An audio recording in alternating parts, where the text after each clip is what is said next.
स्वागत है आपका आपके चैनल एडवेंचर एकेडमी पर। आज हम बात करेंगे साप्ताहिक करंट अफेयर के बारे में। ये हमारा दूसरा लेक्चर है साप्ताहिक करंट अफेयर के विषय पर मई महीने का। तो आज हम बात करेंगे 10 मई से लेकर के 17 मई के बेसिक जो करंट अफेयर के आपके महत्वपूर्ण क्वेश्चंस हैं उनके ऊपर। तो चलिए शुरू करते हैं। पहला प्रश्न है, संयुक्त राष्ट्र पर्यावरण कार्यक्रम यानी कि यूनाइटेड नेशन इन्वायरमेंट प्रोग्राम ने हाल ही में किसके कार्यकाल को भारत में गुडविल एम्बेसडर के रूप में बढ़ा दिया है? तो भारत में गुडविल एम्बेसडर के पद पर कार्यरत थी दिया मिर्जा जी। और दिया मिर्जा जो कार्यकाल था वो 2020 में समाप्त हो रहा था। अब इनके कार्यकाल को 2022 तक के लिए बढ़ा दिया गया है। तो ध्यातत्व रहे इस बात का कि जो आपका गुडविल एम्बेसडर का काम होता है वो या कह सकते हैं पद होता है वो 2 वर्षों के लिए होता है। गुडविल एम्बेसडर की कोई सैलरी नहीं होती, तो ये बात याद रखिए, कोई सैलरी नहीं होती है। जब ये गुडविल एम्बेसडर के पद पर ज्वाइन करते हैं तो इन्हें $1 की राशि दी जाती है केवल। हालांकि यात्रा भत्ते जो होते हैं वो इसमें ऐड होते हैं, यानी कि यात्राओं के लिए पैसा जो यूएनईपी जारी करती रहती है। जो काम होता है गुडविल एम्बेसडर का किसी भी देश में जो नियुक्त किया जाता है उसका काम होता है वैश्विक मुद्दों पर आवाज़ उठाना। जैसे पर्यावरण के कार्यक्रम के खिलाफ कोई काम हो रहा है तो उसे आवाज़ उठाना, उसके लिए जागरूक फैलाना। तो ये काम होता है कह सकते हैं कोई भी गुडविल एम्बेसडर होता है संयुक्त राष्ट्र पर्यावरण कार्यक्रम का। ठीक है, याद रखेंगे, आई होप याद रखेंगे आप इस बात को। अब यूएनईपी की बात करें तो यूएनईपी का हेडक्वार्टर है केन्या के नैरोबी में। केन्या के नैरोबी शहर में इसका हेडक्वार्टर है, केन्या के शहर नैरोबी में। ठीक है, भी क्लियर। तो चलिए ये हमारा पहला प्रश्न हो गया। पहले प्रश्न से आई होप आप क्लियर होंगे। चलिए अगले प्रश्न की ओर चलते हैं। अगला प्रश्न हमारा है, प्रवासी पक्षी दिवस कब मनाया गया है? तो प्रवासी पक्षी दिवस 9 मई को मनाया जाता है। यूएनईपी के द्वारा ही मनाया जाता है, यूनाइटेड नेशन इन्वायरमेंट प्रोग्राम के माध्यम से ही मनाया जाता है। पहली बार 2006 में इसे मनाया गया, तब से लगातार इसे मनाया जा रहा है। और यूएनईपी का ऐसा मानना है कि लगभग 1 मिलियन पक्षी ऐसे हैं जिन्हें कनेक्टिविटी प्रॉब्लम होने लगी। आपने देखा होगा जो पक्षी विहार है वहाँ से दूर दूर से पक्षी आते हैं उन विहारों में। अब 1 मिलियन पक्षी ऐसे हैं जिन्हें कनेक्ट करने में प्रॉब्लम हो रही है, वो अपने रास्ताएं भटक जाते हैं। उसके लिए पीछे बहुत कारण है। इलेक्ट्रिसिटी, ये हमारी जो वर्तमान में संचार व्यवस्था है ये कह सकते हैं कि बड़ा प्रभाव डालती है इनके ऊपर। ठीक है, हालांकि याद रखिएगा यूएनईपी 2006 से मनाना प्रारंभ किया। इस बार की थीम बहुत इंपॉर्टेंट आपके लिए रहेगी। तो थीम आप याद रखिएगा, पक्षी हमारी दुनिया को जोड़ते हैं। इस वर्ष की थीम थी पक्षी हमारी दुनिया को जोड़ते हैं। और यूएनईपी का हेडक्वार्टर में डिस्कस कर चुका हूँ। ICMR Indian council of medical research द्वारा विकसित परीक्षण किट का वितरण कौन करेगा? यानी कि आईसीएमआर जो परीक्षण किट विकसित की है उसे भारतीय डाक क्या करेगा? वितरण का काम करेगा। इसके लिए 1,50,000 डाकघर सेवा अपनी देंगे और इन डाकघरों के माध्यम से ही क्या होगी, व्यवस्था आगे बढ़ाई जाएगी। यह परीक्षण किट हमेशा सूखी बर्फ में भेजी जाती है पैकेट पैक करके, क्योंकि इसमें कोई अन्य प्रसार ना हो पाए, इसीलिए इसे सूखी बर्फ से ढका जाता है इस परीक्षण किट को। तो आईसीएमआर के बारे में आप आई होप याद रखेंगे। अब मैं बात करूंगा भारतीय डाक की। तो भारतीय डाक व्यवस्था 1954 में प्रारंभ की गई थी, 1954 में। 1954 में लॉर्ड डलहौजी के काल में 2 व्यवस्थाएं शुरू हुई थी। एक तो 1954 में डाक व्यवस्था और 1953 में रेल व्यवस्था। तो दोनों का पितामह कहा जाता है लॉर्ड डलहौजी को। तो आई होप आप याद रखेंगे। ठीक है, चलिए आगे देखते हैं अगले प्रश्न की ओर। अगला प्रश्न है, सुंदरबन डेल्टा क्षेत्र में टाइगर, बंगाल टाइगर की संख्या में वृद्धि हुई है। संख्या कितने से बढ़कर कितनी हो गई? 88 थी पहले, तो 88 से बढ़कर वर्तमान में संख्या हो गई 96। जो ये 88 वाली आप रिपोर्ट देख रहे हैं ये 2017-18 की, 2017-18 में इतने थे। और वर्तमान में जो आप ये 96 देख रहे हैं ये 18-19 की है, 2018 और 19 की ये रिपोर्ट है। तो ये बात याद रखिएगा। सुंदरबन दुनिया का सबसे बड़ा मैग्रोव वन है। मैग्रोव मतलब दलदली भूमि में उगने वाले पौधे, उन्हें मैग्रोव वन कहा जाता है। ठीक है, बी क्लियर, याद रखिएगा। और जो सुंदरबन डेल्टा बनता है ये गंगा, ब्रह्मपुत्र और मेघना नदियों पर बनते हैं। अगर आप डिटेल में देखेंगे 10 मई की करंट अफेयर, तो बेसिकली आपको वहाँ मैंने ग्राफ के वाइज से समझाने का प्रयास किया है सुंदरबन डेल्टा को। तो आप 96 संख्या याद रखिएगा, 96 संख्या बढ़ करके हो गई है। मेलबर्न क्रिकेट क्लब के दूसरे कार्य जो उनका कार्यकाल है के रूप में किसे चुना गया है? तो याद रखिएगा मेलबर्न क्रिकेट क्लब जो है उसके दूसरे कार्यकाल के रूप में चुना गया है कुमार संगकारा को। श्रीलंका के महान कह सकते हैं विकेट कीपर के रूप में जाने जाते हैं और ये इनका दूसरा कार्यकाल होगा। 1 अक्टूबर को ये पिछले 1 अक्टूबर को कह सकते हैं इन्होंने पद संभाला था और ये अब अगले कार्यकाल के लिए मनोनीत हो जाएंगे। अब मैं बात करूं मेलबर्न क्रिकेट क्लब के लिए। ठीक है, मेलबर्न क्रिकेट क्लब यानी एमसीसी का गठन हुआ था 1787 में। उसका हेडक्वार्टर है लंदन में। ठीक है, तो उसके कह सकते हैं। और एक बात आपको एक बार बता दें, कुमार संगकारा पहले ऐसे कह सकते हैं अंग्रेज नहीं हैं जो काम कर रहे हैं एमसीसी के अध्यक्ष पद के लिए। ठीक है, याद रखिएगा कुमार संगकारा, इससे पहले हमेशा अंग्रेज ही इस पद पर नियुक्त होते थे। तो ये पहले गैर ब्रिटिश अध्यक्ष कह सकते हैं इसके ऊपर। तो अगला क्वेश्चन है, महाराणा प्रताप जी की 9 मई को कौन सी जयंती मनाई गई है? तो महाराणा प्रताप जी की 9 मई को 480वीं जयंती मनाई गई है। इनका जन्म 9 मई 1540 में हुआ था। कहाँ? कुंभलगढ़ में, राजस्थान के कुंभलगढ़ में हुआ था। और ये मेवाड़ परिवार में 13वें राजा के रूप में सामने आते हैं। और 1597 में 1597 में चंदावर के युद्ध के दौरान इनका निधन हो जाता है। पिताजी इनके होते हैं श्री उदय सिंह तृतीय जी और माता जी होती है महारानी जयवंता बाई। बी क्लियर, याद रखिएगा 580वीं जयंती अभी हाल ही में हमने महाराणा प्रताप जी की मनाई। अगला क्वेश्चन है, मूडीज़ ने भारत की जो अर्थव्यवस्था है उसको कितना घोषित कर दिया है। तो मूडीज़ ने जो भारत की अर्थव्यवस्था है उसे शून्य पर आंक लिया है, यानी कि शून्य रहेगी भारत की अर्थव्यवस्था। ठीक है, हालांकि जो इससे पहले थी वो 2.6 इन्होंने मापी थी, लेकिन ये रिसेंट की 0% कर दी है। तो याद रखिएगा जो ये मूडीज़ है, मूडीज़ ने एक बात और पॉजिटिव भी बोली कि 2021-22 के दौरान जो भारत की अर्थव्यवस्था रहेगी वो रह जाएगी 6.6%। ठीक है, भारत, बहुत सारे विकसित देश ऐसे हैं जिनकी निगेटिव अर्थव्यवस्था हो गई, भारत की फिर भी 6.6 रहेगी। तो मूडीज़ का जो हेडक्वार्टर है वो है आपका न्यूयॉर्क में। ठीक है, न्यूयॉर्क की एक रेटिंग एजेंसी है जो विभिन्न देशों की जीडीपी रेट को तय करती है। अगला क्वेश्चन है, रक्षा मंत्रालय ने वायुसेना के कितने एयरफील्ड को आधुनिक बनाने के लिए कहा है। तो रक्षा मंत्रालय ने अभी हाल ही में भारत की जो आपकी कह सकते हैं वायुसेना है, वायुसेना के टोटल 37 ऐसे कह सकते हैं एयरफील्ड होंगे जिनको आधुनिक बनाया जाएगा। इसके लिए सबसे बड़ी बात ये रहेगी कि इसके लिए टाटा पावर के साथ में समझौता किया हुआ है, और टाटा पावर के बारे में आप सभी लोग जानते हैं कि टाटा पावर के अध्यक्ष हैं नटराजन चंद्रशेखर। तो याद रखिएगा 37 एयरफील्ड को डेवलप करके और आधुनिक बनाया जाएगा। रक्षा मंत्री हमारे राजनाथ सिंह जी हैं, तो इसके लिए आवश्यकता नहीं, आप जानते ही होंगे। अगला क्वेश्चन देखते हैं, प्रवासी राहत मित्र ऐप का विकास किसने किया है। तो प्रवासी राहत मित्र का एप्लीकेशन को डेवलप किया है यूपी ने, उत्तर प्रदेश ने इसे डेवलप किया है।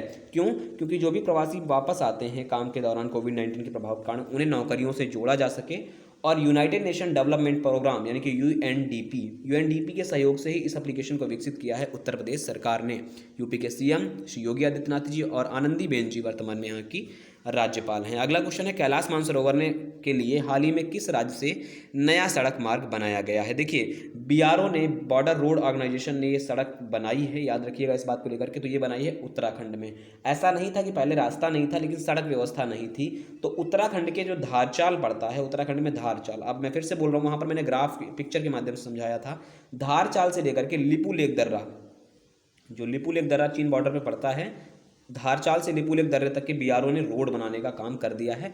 तो ये सुगम हो गया कैलाश मानसरोवर जाने के लिए। तो उत्तराखंड में ये व्यवस्था की गई है। तो बीआरओ के बारे में याद रखिएगा, सीमा जो निर्माण संगठन है, कह सकते हैं सीमा सड़क संगठन जो भी है निर्माण का, बॉर्डर रोड ऑर्गेनाइजेशन, इसके जो चीफ हैं लेफ्टिनेंट जनरल हरपाल सिंह जी हैं। ठीक है, लेफ्टिनेंट जनरल हरपाल सिंह हैं। अगला क्वेश्चन है, किस राज्य सरकार ने पान मसाला के ऊपर 1 वर्ष का प्रतिबंध लगा दिया। तभी हाल ही में झारखंड सरकार ने 1 वर्ष का क्या कर दिया है, प्रतिबंध लगा दिया है पान मसाले के ऊपर कोविड-19 के दृष्टिकोण को देखते हुए। अगला क्वेश्चन देखते हैं, यूनाइटेड नेशन ने कमजोर देशों को कितने बिलियन डॉलर की राशि जारी की है। तभी हाल ही में यूनाइटेड नेशन ने 6.7 बिलियन डॉलर की राशि जारी की है कमजोर देशों में। टोटल देशों की संख्या की अगर मैं बात करूं तो पहले इन्होंने 54 देशों को शामिल किया था, लेकिन इसी में बाद में 9 ऐड हो गए, तो इन 2 देशों की जो संख्या हो गई वो हो गई 63, यानी कि 63 देशों के लिए 6.7 बिलियन डॉलर की राशि जारी की है यूनाइटेड नेशन ने।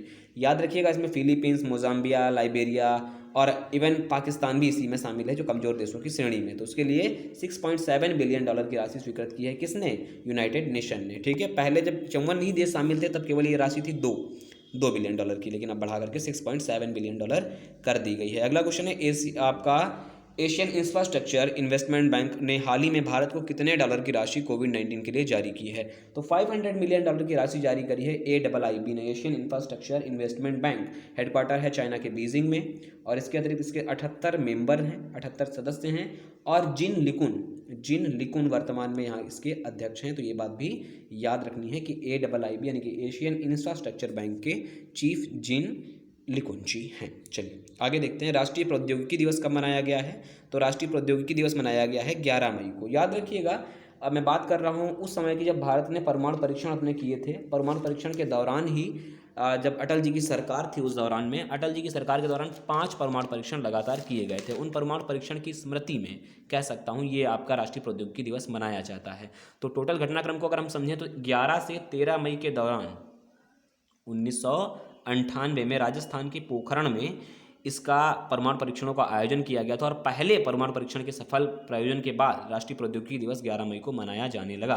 तत्कालीन नेतृत्व करता थे, और तत्काल में कह सकते हैं DRDO के निदेशक थे हमारे one of my favourite APJ Abdul Kalam साहब, और हमारे तत्काल में प्रधानमंत्री पद पर शामिल थे अटल बिहारी वाजपेयी जी। याद रखिएगा, ये करने के बाद ही भारत छठवां ऐसा देश बन गया था जो कि परमाणु हथियार के रूप में सक्षम था, और इस ऑपरेशन को नाम दिया गया था ऑपरेशन शक्ति। तो ये भी बात हमें याद रखनी है।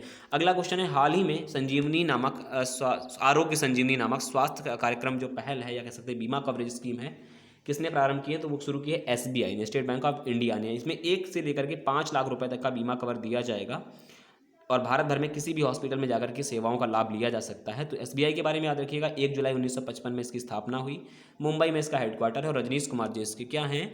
बैंक के प्रमुख हैं, याद रखिएगा। अगला क्वेश्चन है, अंतर्राष्ट्रीय हॉकी महासंघ के अध्यक्ष के रूप में किसे चुना गया है? तो याद रखिएगा, अंतर्राष्ट्रीय हॉकी महासंघ के अध्यक्ष के रूप में चुना गया है नरेंद्र बत्रा को। नरेंद्र बत्रा पूर्व में भी थे, लेकिन अक्टूबर 2020 में इनका कार्यकाल समाप्त होना था, लेकिन अब बढ़ा करके मई 2021 कर दिया गया है। तो यानी कि मई 2021 तक की इसी पद पर रहेंगे नरेंद्र बत्रा जी। इसका हेडक्वार्टर की मैं बात करूँ तो इसका हेडक्वार्टर है स्विट्जरलैंड के लॉजेन शहर में।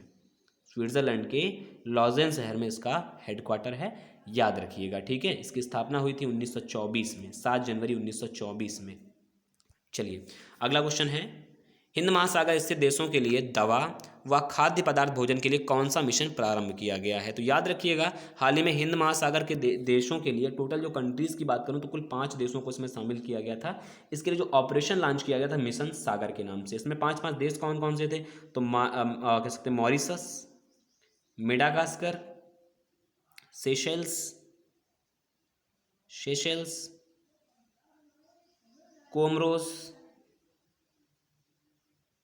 कोमरोस और मालदीव। टोटल 5 कंट्रीज़ को शामिल किया गया था जहां पर दवाइयां और खाद्य पदार्थ को पहुंचाने की बात कही गई थी। तो कोमरोस, सेशेल्स, मेडागास्कर, मॉरिशस और मालदीव ये हिंद महासागर में स्थित प्रमुख नदी ये कुछ द्वीप हैं समुद्र के अंदर, ये द्वीपीय कह सकते हैं देश हैं। इनको ये सारी सुविधाएं देने के लिए बात करी गई थी। और भारत का INS Indian navy ship Kesari को इसके लिए प्रयोग किया गया था इस सेवा के लिए। तो ये बात भी हमें याद रखनी है, ठीक है। चलिए आगे देखते हैं, DRDO ने UV यानी कि अल्ट्रा वायलेट आधारित की सैनिटाइजर को विकसित किया है। तो अभी हाल ही में अल्ट्रा वायलेट आधारित ध्रुवा का फुल फॉर्म भी है defence research ultraviolet sanitiser को विकसित किया है। अब ये काम क्या करेगा? देखिए, ऐसा है, हाथ तो सैनिटाइज हो सकते हैं, लेकिन mobile phone, laptop, passbook etcetera को स्कैन करने के लिए, बाकायदा सैनिटाइज करने के लिए स्कैन व्यवस्था, ये ध्रुव जो आपका अल्ट्रा वायलेट रेज होंगी कह सकते हैं, इनके माध्यम से क्या करेंगे? स्कैन कर पाएंगे या सैनिटाइज कर पाएंगे इन चीज़ों को भी, मोबाइल फ़ोन, लैपटॉप, पासबुक इत्यादि को। तो DRDO के बारे में जानते हैं। DRDO की स्थापना 1958 और बलस्य मूलम विज्ञानम इसका आदर्श वाक्य है। हेडक्वार्टर इसका है नई दिल्ली में, ठीक है। चलिए, कोविड-19 की जांच के लिए स्वदेशी विकसित एलिसा जांच किट को क्या नाम दिया गया है? तो अभी हाल ही में आपसे पूछा जाएगा एग्जाम में कि इसका स्वदेशी एलिसा जांच किट क्या है? तो कोविड कवच, याद रखिएगा, कोविड कवच नाम दिया है स्वदेशी विकसित एलिसा जांच किट। एलिसा अगर सुनने में आ रहा हो तो एलिसा जांच प्रणाली पहले यूज की जाती थी एड्स में, ठीक है, एड्स जैसे रोग में। लेकिन अब क्या होगा, जैसे एड्स और मलेरिया जैसी दवाओं का प्रयोग इसके ऊपर भी किया जा रहा है, तो एलिसा टेस्ट जो होगा वो इसके लिए भी होगा। और इसके लिए जो पहली किट बनाई गई उसे नाम दिया गया है कोविड कवच, ठीक है। चलिए, एंटीबॉडी होता क्या है? एंटीबॉडी में जो संक्रमण होते हैं उनकी जांच की जाती है इसी के माध्यम से। चलिए, इतना समय नहीं है जो मैं बहुत ज़्यादा डीप में बता पाऊँ, वरना लेक्चर बहुत लंबा हो जाएगा। उपभोक्ता खाद्य व सार्वजनिक मंत्रालय ने किराना स्टोर मालिकों के लिए कौन सी पहल प्रारंभ की है? तो सुरक्षा स्टोर पहल प्रारंभ की है और इसमें प्रशिक्षण दिया जाएगा। जितने भी किराना स्टोर वाले व्यक्ति होंगे उनको सबको प्रशिक्षण दिया जाएगा और प्रशिक्षण के पश्चात बताया जाएगा कि आरोग्य सेतु एप्लीकेशन इंपॉर्टेंट होगा डाउनलोड करना, ठीक है। आरोग्य सेतु जो एप्लीकेशन लॉन्च किया भारत सरकार ने, तो उसे डाउनलोड करना अनिवार्य होगा। इसके लिए सरकार बाकायदा प्रशिक्षण भी देगी लोगों को कि आप किस प्रशिक्षित होइएगा, आगे आगे काम करिएगा इसके लिए। तो बाकायदा काम पूरा सरकार करेगी। लेकिन याद रखिएगा, सुरक्षा स्टोर पहल नाम की व्यवस्था प्रारंभ की है उपभोक्ता खाद्य व सार्वजनिक मंत्रालय ने किराना स्टोर मालिकों के लिए। चलिए अगला देखते हैं, केंद्रीय कीटनाशक बोर्ड व पंजीकरण समिति द्वारा कौन सी दवा बंद करने के लिए सिफारिश की गई है? तो स्ट्रेप्टोमाइसिन और टेट्रासाइक्लिन, ये दोनों दवाओं को बैन करने की बात करी गई है। 2022 तक की सारी ऐसी दवाएं जो मानव रोग के भी उपचार होती हैं और कह सकते हैं फसलों के रूप में भी उपयोग की जाती हैं, तो उन सबको बंद करने की बात करी जा रही है। तो चलिए, ये दोनों दवाइयाँ जो थी बेसिकली ट्यूबरक्लोसिस यानी कि TB के रोग में उपयोग में लाई जाती थी, जो कि बाद में खेतों में भी डाली जाने लगी कीटनाशक के रूप में। तो इसे बैन करने की बात करिए केंद्रीय कीटनाशक बोर्ड व पंजीकरण समिति द्वारा। तो कौन कौन सी दवाइयाँ हैं? स्ट्रेप्टोमाइसिन और टेट्रासाइक्लिन, यानी कि दोनों, ए और बी दोनों को बंद करने की बात करी है। क्यों? क्योंकि ये टीबी की दवाइयाँ थी। अगला है सूक्ष्म लघु व मध्यम उद्योग मंत्रालय ने किस पोर्टल को लॉन्च किया है? तो चैंपियंस नाम का पोर्टल को लॉन्च किया है। यहाँ पर होगा क्या, जितने भी मंझले, जितनी भी छोटी इकाइयों को बड़ा करने का काम किया जाएगा, सूक्ष्म लघु व मध्यम उद्योग हैं उनकी इकाइयों को बड़ा करने का काम, और राष्ट्रीय इनकम को बढ़ा करके कह सकते हैं। जब ये काम अच्छा करेंगे, इकाइयाँ बड़ी हो जाएंगी, तो जाहिर सी बात है नेशनल इनकम में क्या हो जाएगी? वृद्धि हो जाएगी। ठीक है, तो सूक्ष्म लघु व मध्यम उद्योग मंत्रालय ने चैंपियन पोर्टल को लॉन्च किया है सूक्ष्म लघु व मध्यम उद्योग की वृद्धि के लिए। ठीक है, यहाँ पर अपनी शिकायतें, समर्थन, सारी चीज़ें की जारी एक ही जगह पर मिल पाएंगी। अगला है हाल ही में भारत सरकार ने कितने राज्यों को 6195 करोड़ रुपए जारी किए हैं? तो टोटल राज्यों की संख्या है 14 विभिन्न राज्य हैं। मैं मेजर बता दे रहा हूँ, जैसे केरल है, हिमाचल प्रदेश है, पंजाब, असम, आंध्र प्रदेश, पंजाब, पश्चिम बंगाल और उत्तराखंड। ये बात हुई थी 15वें वित्त आयोग के आसपास, जब 15वें वित्त आयोग ने इसकी सिफारिश की थी और बोला था कि यह धनराशि 14 विभिन्न राज्यों को जारी की जाए। इसमें से कुछ राशि इंपॉर्टेंट मैंने आपको मेंशन नोट डाउन कर दिया, आप स्क्रीनशॉट लेकर के नोट डाउन भी कर लीजिएगा। ये मेजर है जो आपको याद रखना है। टोटल राशि आपको याद रखनी है 6195 करोड़, जो लागू की गई टोटल कितने में? 14 विभिन्न राज्यों में। ठीक है, तो 15वें वित्त आयोग के अध्यक्ष आप आई होप कमेंट बॉक्स में बताइएगा मुझे। तो चलिए आगे देखते हैं। अगला प्रश्न हमारा है कि अंतर्राष्ट्रीय नर्स दिवस कब मनाया गया? तो अंतर्राष्ट्रीय नर्स दिवस मनाया गया है हमारा, कह सकते हैं कि 12 मई को। ठीक है, 12 मई को मनाया गया। और 12 मई को मनाने के अलावा nursing the world to health, इसकी इस बार की थीम रही 2020 के बारे में, तो ये भी बात आप याद रखिएगा। ये प्रारंभ के लिए आप पृष्ठभूमि पर जाइएगा, एक ब्रिटिश कह सकते हैं फ्लोरेंस नाइटिंगल्स, आपने नाम सुन रखा होगा, उन्हें लेडी विद द लैम्प के नाम से जाना जाता था। उन्हें ही विश्व नर्सिंग संस्थापक के रूप में जाना जाता है, और ये घायल सैनिकों की सेवा भाव के लिए जानी जाती थी। और इन्हीं की स्मृति के ऊपर, या कह सकते हैं इन्हीं के ऊपर, विश्व पहली बार अंतर्राष्ट्रीय नर्स दिवस 12 मई को मनाया जाने लगा। पहली बार प्रस्ताव पारित हुआ 1953 में, और 1965 से इसे मनाया गया, लेकिन 1974 से प्रतिवर्ष इसे 12 मई को ही मनाया जा रहा है। तो याद रखिएगा 12 मई को अंतर्राष्ट्रीय नर्स दिवस के रूप में मनाया है। हाल ही में ई नाम प्लेटफॉर्म पर कितनी नई मंडियों को जोड़ा गया है? तो अभी हाल ही में ई नाम प्लेटफॉर्म के ऊपर टोटल 117 मंडियों को जोड़ा गया है, और 117 मंडियों को जोड़ने के बाद टोटल संख्या हो गई है 962। यानी कि देश में ई अगर क्लियर नहीं हो रहा तो नेशनल एग्रीकल्चर मार्केट, ठीक है, ऑनलाइन पोर्टल होगा, यहाँ पर आप अपनी जानकारी ले पाएंगे कौन सी मंडी हमारे नज़दीक है, कौन सारी व्यवस्थाएं हैं। और अगर आपको याद हो तो ई नाम प्लेटफॉर्म पर 200 मंडियों को शामिल किया गया था, जो कोविड-19 के प्रभाव के कारण खुली रहेंगी। ठीक है, तो वहाँ पर आपने चेक करके ई नाम प्लेटफॉर्म पर जाकर के अपनी खाद्यान्न को बेच सकते हैं, जो इन मंडियाँ पर बाकायदा व्यवस्थित दी गई है। ठीक है, तो चलिए अगला प्रश्न देखते हैं। अगला प्रश्न है अटल पेंशन योजना को कितने वर्ष पूरे हो गए हैं? तो 9 मई को इसके टोटल 5 वर्ष हो गए हैं। 2015 को इसे कोलकाता से लॉन्च किया गया था। ठीक है, कोलकाता से लॉन्च किया गया था। है क्या व्यवस्था? 18 से 40 वर्ष तक का कोई भी व्यक्ति इसके लिए लाभ ले सकता है, और जब वो 60 वर्ष का हो जाएगा तो उसे 1000 से लेकर के 5000 रुपये तक का पेंशन लाभ मिलेगा, याद रखिएगा। ठीक है, चलिए अगला देखते हैं। भारतीय रेलवे ने कितनी विभिन्न श्रमिक ट्रेनों का संचालन प्रारंभ किया है? तो अभी हाल ही में टोटल 366 ऐसी श्रमिक ट्रेनें जिनका संचालन किया है, 15 अलग अलग रूट्स के ऊपर भी 15 यात्री ट्रेनों का संचालन स्टार्टिंग में किया था, बट आप याद रखिएगा अभी तो बढ़ा दी गई हैं। इनका मेन मोटो क्या है? 4 लाख जो प्रवासी मजदूर हैं उनको घर तक पहुंचाने का मेन मोटो है भारतीय रेलवे का 366 श्रमिक ट्रेनें चला करके। चलिए अगला प्रश्न देखते हैं। अगला प्रश्न हमारा है कि भारत के किस अंतर्राष्ट्रीय हवाई अड्डे को भारत व मध्य एशिया में सर्वश्रेष्ठ हवाई अड्डे का खिताब जीत मिला है? तो बेंगलोर के कैंपेगोड़ा हवाई अड्डे को मध्य एशिया व भारत में सर्वश्रेष्ठ हवाई अड्डे का पुरस्कार जीता है। इसके अलावा एक बात और याद रखिएगा, इस पुरस्कार का जो नाम है मेन रूप से स्काई ट्रैक्स के नाम से इस अवार्ड को जाना जाता है, तो ये भी बात आप याद रखिएगा। चलिए अगला क्वेश्चन हमारा है, हाल ही में किस भारतीय ने पैरालंपिक खेलों से संन्यास ले लिया? तो पैरालंपिक खेलों के रूप में बहुत ही नाम है दीपा मलिक का। दीपा मलिक जी ने अपना संन्यास ले लिया है। 2019 में इन्हें राजीव गांधी पुरस्कार से सम्मानित किया गया था। यूपीपीसीएस 2019 में पूछा भी गया था कि हाल ही में राजीव गांधी खेल रत्न अवार्ड से किसे किसे सम्मानित किया गया था, तो याद रखिएगा दीपा मलिक भी उनमें से थी एक।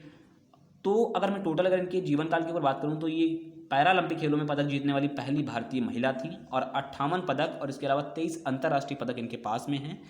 और आपको याद रखना है कि पैरालंपिक जो समिति होगी भारत की, उसमें पदाधिकारी के रूप में भी अपना सेवा जारी रखेंगी ये, लेकिन अभी हाल ही में पैरालंपिक खेलों से संन्यास ले लिया है इन्होंने। ठीक है, भारतीय पैरालंपिक समिति की बात करूं तो 1992 में इसकी स्थापना हुई, और इसके महासचिव हैं गुरशरण जी, जिनका पहला नाम लिखा हुआ है। ठीक है, आगे देखते हैं। फीफा अंडर 17 महिला विश्व कप का आयोजन स्थगित कर किस वर्ष के लिए कर दिया गया है? तो ये बढ़ा करके 2021 कर दिया गया है। 2021 में कर दिया गया। ये फ़रवरी से मार्च के बीच में किया जाएगा आयोजित।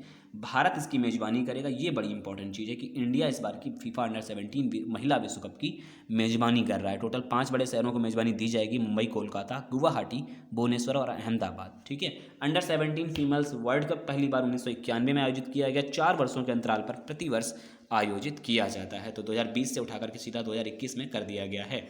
भारत सरकार ने कितने लाख करोड़ रुपए के विशेष आर्थिक पैकेज की घोषणा कर दी है? तो 20 लाख करोड़ रुपए का घोषणा की है भारत सरकार ने। टोटल जीडीपी का 10% हिस्सा है। सो ह्यूज अमाउंट, याद रखिएगा इस बात को लेकर के। 17 मई को लॉकडाउन खत्म हो जाएगा, जो आज मैं आप सेशन बना रहा हूँ, देखते हैं आगे क्या होता है।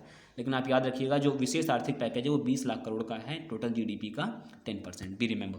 ये प्रधानमंत्री जी ने घोषणा की है इसके ऊपर। विश्व स्वास्थ्य संगठन के अनुसार लॉकडाउन की वजह से किन किन रोगों में वृद्धि होगी? तो टीबी, मलेरिया, एड्स जैसे सभी उपरोक्त सभी में वृद्धि हो जाएगी।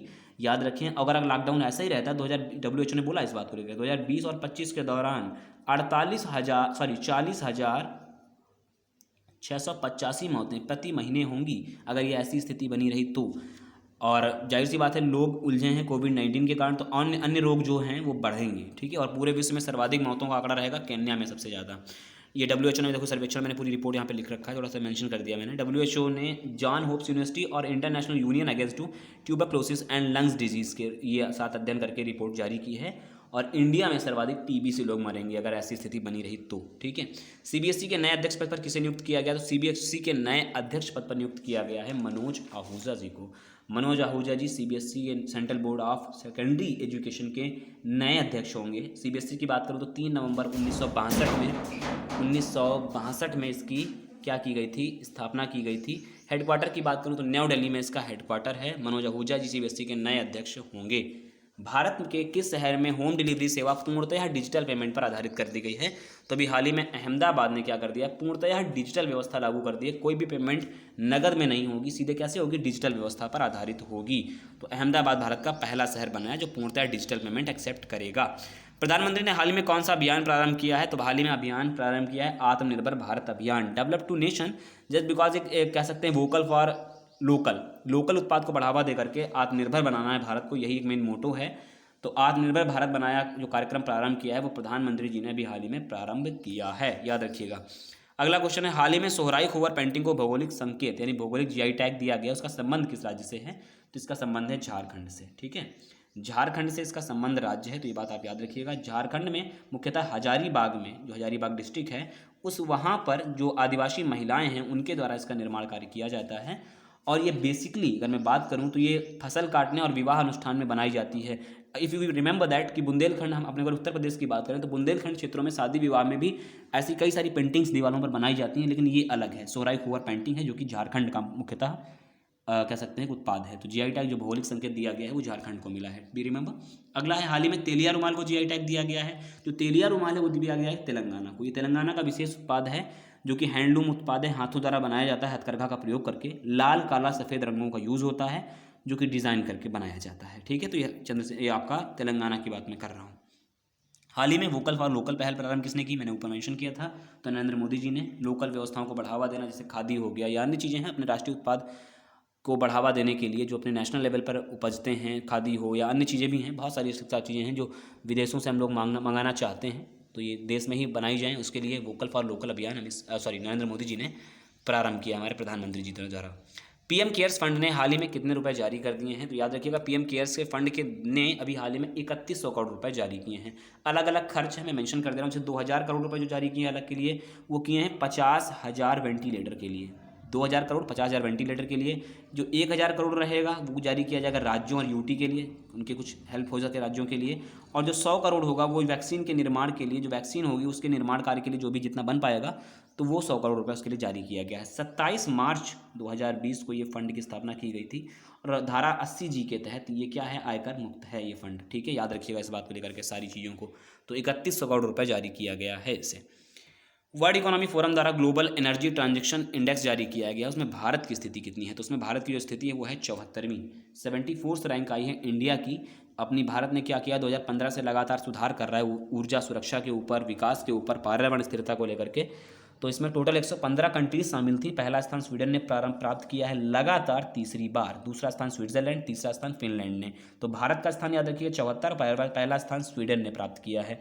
तो WEF वर्ल्ड इकोनॉमिक फोरम ने, ये रिपोर्ट बड़ा इंपॉर्टेंट है, भूलिएगा नहीं इस रिपोर्ट को भूलिएगा नहीं आप। अगला है अटल जीवन मिशन के तहत हरियाणा व जम्मू कश्मीर में किस वर्ष तक पेयजल घर घर पहुंचाया जाएगा। तो ये है 2022 तक कि 2022 तक के लिए हरियाणा व जम्मू कश्मीर में घर घर पहुंचाने के लिए व्यवस्था के लिए जल जीवन मिशन प्रारंभ किया जाएगा। ये है क्या, ये बेसिकली ग्रामीण क्षेत्रों में पेयजल व्यवस्था से कोई छूटे ना, इसके लिए जोड़ने का काम करेगा आपका जल जीवन मिशन। तो 2022 याद रखेंगे। हाल ही में किस IAS अधिकारी को भारतीय पुरातत्व सर्वेक्षण का महानिदेशक बनाया गया है। तो अभी हाल ही में वी विद्यावती को ASI यानी कि भारतीय पुरातत्व सर्वेक्षण विभाग का क्या बनाया गया है, प्रमुख महानिदेशक बनाया गया है। याद रखिएगा 1991 बैच कैडर की, कर्नाटक बैच के अधिकारी हैं ये वी विद्यावती। और अगर मैं बात करूं भारतीय पुरातत्व विभाग की, तो 1861 में 1861 में अलेक्जेंडर कनिंघम के द्वारा इसे स्थापित किया गया था। तो बड़ा पुराना है ये विभाग हमारा। अगला देखते हैं, हाल ही में सभी केंद्रीय सशस्त्र पुलिस बल कैंटीन में स्वदेशी उत्पाद बिक्री की घोषणा किस मंत्रालय द्वारा की गई है। तो रक्षा मंत्रालय द्वारा इसकी व्यवस्था, गृह मंत्री अमित शाह द्वारा इसके लिए व्यवस्था की गई है। और उन्होंने कहा है कि जितने भी कैंटीन्स हैं, आर्मी कैंटीन है या पुलिस कैंटीन है, उसमें सभी उत्पाद कैसा बेचेंगे हम लोग, स्वदेशी। 1 जून से व्यवस्था लागू होगी। इससे 2800 करोड़ रुपए का जो उत्पाद होगा वो देश में ही खरीदा जाएगा और देश में ही बेचा भी जाएगा।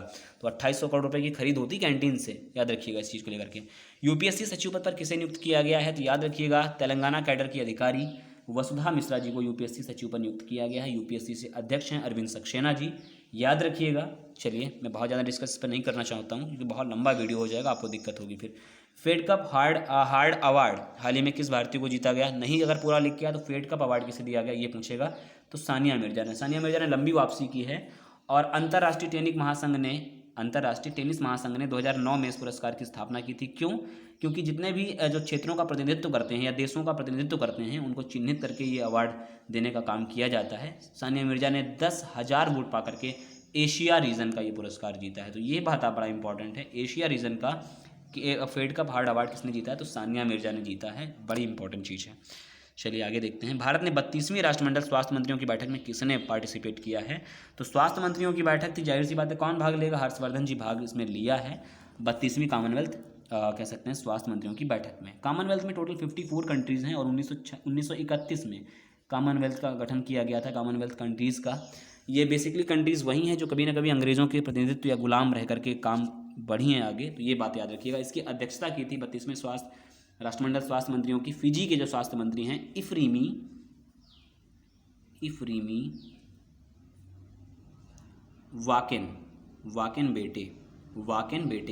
वाकेन बेटे, इसकी अध्यक्षता इन्होंने की थी। ये कौन है, ये याद रखिएगा, ये हैं फिजी के स्वास्थ्य मंत्री जी। ठीक है, चलिए अगला देखते हैं, world economic situation and prospect report के 2020 किसने प्रतिपादित की है। इज़ अ वेरी इंपॉर्टेंट, याद रखिएगा। इस रिपोर्ट को हाल ही में जारी किया है संयुक्त राष्ट्र ने और पूरे दुनिया भर की अर्थव्यवस्था के ऊपर बात करी। उन्होंने बोला है कि जो GDP रहेगी दुनिया की, वो रहेगी 3.2% तक सिकुड़ जाएगी और GDP जो विकसित कंट्रीज़ रहेंगी उनकी -0.5% तक पहुंच जाएगी। हालांकि जो भारत की अर्थव्यवस्था तय की है, भारत की अर्थव्यवस्था 2020 में 1.2% रहेगी अकॉर्डिंग टू किसके, यूनाइटेड नेशन के। और जो 2020-21 में ये बढ़ करके 5.5% पॉजिटिव हो जाएगी, यानी कि डेवलप कंट्रीज बड़ा नीचे चले जाएंगे, बात याद रखिएगा। और 3.2% अर्थव्यवस्था देशों की, विभिन्न देशों की वैश्विक अर्थव्यवस्था सिकुड़ गई है। ठीक है, तो याद रखिएगा विकसित देशों की अर्थव्यवस्था कितनी हो गई है, वैश्विक अर्थव्यवस्था कितनी सिकुड़ गई है।